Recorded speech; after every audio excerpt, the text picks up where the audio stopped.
Hello everybody, Outer Galaxy Lounge here. Relax with me if you will. I went to the half-price store, half-price books and music store that's farther, away from me. And I didn't pick up much. I put a few things back. I guess I can't say anything in here is an outstanding find. Here's Puccini's Madame Butterfly. This is the Franny, Pavarotti, Ludwig Kearns Vienna Philharmonic performance with Herbert von Karajan. It was $1. It's 3 discs. It doesn't have the libretto booklet in it though, which is fine. I thought I had this and I thought I'd sell mine with the libretto booklet and keep this, but I didn't. I did own this at one time, I'm pretty positive. I have, I think, Renata Scotto and Barbaroli on EMI of this, and I also have Tebaldi. Yeah, I have Tebaldi, and I think it's with maybe Serafine. It's one of the Italian conductors. I guess, what was that on? Was that on Deutsche Grammophon? Or London? I can't remember. Decca, maybe? I don't know. This is London Decca, too. So, 3 discs for $1. This will go in my collection. Don't really listen to opera that much anymore. I used to devote more time to it when I was a younger man, but that's pretty good. It's going to be hard to sell that without the libretto booklet, so I'll just keep that. That's a nice little addition to my opera collection. Herbert von Karajan conducting there. I wanted to tell you, there's a guy who's about a mile and a half up the road here who has probably the biggest opera collection in the history of the county. I'm not going to give his name or details about it, but he literally has everything. I don't even think that's hyperbole. His whole house is stocked with discs. And he is a CD guy, not a record guy. He's an older gentleman, a little bit older than me, not much. He's in, I think, poorer health than I am, but he's a genial man. I've actually sold discs to him before. I have another classical friend who lives in this area, classical music friend, who knows him, who lives kind of in the same neighborhood, basically. And I remember him telling me how he would bring up the most obscure operas to this opera collector and say, do you have this? Do you have this? You know, it could be like, you know, an opera from Outer Mongolia or something. And he'd say, do you have that? And the guy would say, of course I have that. It's that kind of guy, right? So I've been to his house many times. Lovely fella. I don't think he ever remembers me though, because I always have to keep giving him my phone number every time I see him. I see him at the bookstore sometimes as well. So anyway, that's just a little anecdote. My opera collection is infinitesimally paltry, and it's a pretty good one by most standards because most people don't have any at all. But his is insane. I think if you ask if he has a recording of any opera, any recording of any particular opera, he's probably going to say yes. So, kind of interesting guy. There's a couple of opera guys. I used to live next door, about 2 miles from here, to a guy who was also an opera fan, and he would go, there's a theater out here, movie theater, they would pipe in some opera performances. They had kind of a little opera club. They would all meet over there and watch live operas and stuff on the big screen. Kind of interesting that these little subcultures exist. I'm not really a part of those, but I've kind of crossed paths with all these people, let's say. Anyway, I got my shabby hat on today. I want to show you what else I got here. I got Major Dundee. This is a recut that was done, a restored, extended recut that was done, I don't know, about 15, 20 years ago.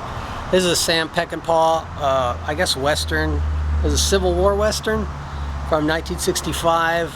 It was, like many Sam Peckinpah movies, butchered by the studio. And, yeah, sorry about that. When I was filming it outside, I didn't even have it in the frame. So here it is for you to see. There's the cover. I don't think I've ever watched this all the way through. Actually, I did. I did finally watch it at one time, and I wasn't, like, overly impressed by it, I have to say. You know, I think Sam had better things coming. But it was a good run through for what was coming, and I think I already have that in my collection.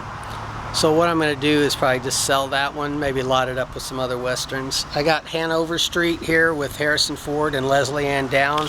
Don't know if you could see that. There you go. I guess this came out, what, around 1980, something like that.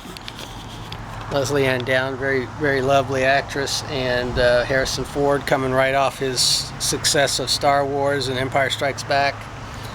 I don't remember if this did well at the box office. I didn't go see it. I wasn't interested in movies like this at the time. I was mainly interested in the classics, so movies like that didn't do it for me. So I don't know if I have that in my collection currently. It was $1. Everything I'm showing you today, it was $1 out of the clearance bin at half price. Jimi Hendrix, Electric Ladyland. This is going to be like a documentary on the making of the album, I guess. Let's get a better view of that. It's in the snap case. You know, this kind of snap case that snaps like that. It was in good shape. It didn't really have any damage to it. And these sell pretty well, these classic album DVDs. I've sold quite a lot of these classic album things through the years. Quite a lot. They're very lucrative for me, and I'm going to sell that. I don't need to have that. I've got the album. I don't really care about that documentary. Plus, I'm sure it's probably on YouTube for free. That's on Rhino. So that's it. That's my haul today. We've got, you know, the usual fare, and I didn't bring a fork, so maybe I'll make a little sandwich with the egg and the bagels. There, so that solved my problem. Better and cheaper than McDonald's these days. Yeah, I also got some Yoplait Mountain Blueberry yogurt here. On sale at Kroger for 60 cents. I remember when the regular price was like 25 cents. But, you know, they're normally like 80 cents now. And then, you know, they'll have some marked down yogurts over there sometimes. But I've needed some of this lately because my stomach, I've had stomach issues. And I started eating some yogurt to kind of, I guess, restore my biotic health or whatever they say. I don't know if that's a bunch of hooey, but it did seem to work. So we're going to dig into this. I know it's industrial yogurt, and I did get that Oikos last week, which was much better, but this is going to be fine. I was just watching a video on the Cold Fusion TV channel on YouTube, which I highly recommend that channel. You should give that Cold Fusion channel a look-see and subscribe. They're really good. They have almost 5 million subscribers. It's not like it's an obscure channel, but today they were talking about right to repair and how tech has all these roadblocks and all the new technology, and, you know, even the, you know, is it the John Deere tractors or something, you know, you have to have them repaired a certain way, and it costs a lot of money so that they can have a monopoly on everything, and you don't own anything. That's the whole gist of it. It kind of goes into the history of that and the pushback and the right to repair movement and all that. I've been following that for years. Louis Rossman, who does computer repair, has talked about that for many years. And, you know, a lot of other channels that do tech and stuff have been talking about that, especially in regards to Apple. Apple has been the most egregious possibly of all the you don't really own what you buy mentality, you know, so they can milk every dime out of you and control you. So, Cold Fusion, I'm saying this because I've been thinking about, among the like 30 other undone video projects I want to do, I want to update my best channels on YouTube video from last year. A lot of the channels I had on last year wouldn't be on this year. I've kind of dumped some of them. I've changed my mind about some of them. And anyway, I didn't want this year's list to have any repetition from last year. I wanted to have totally new entries this year. So even if it is a channel I still think is in the top, it wouldn't be included because I want to have a whole new list. I might have an honorable mention list where I talk about last year's channels, but I wanted to have a whole new roster of channels to recommend. I don't know, Cold Fusion might be the #1 channel this year on my list in terms of quality and the precision and the clarity with which they present their issues, and in a very entertaining way. So just wanted to do that as a parenthetical insertion, apropos of nothing else in the video.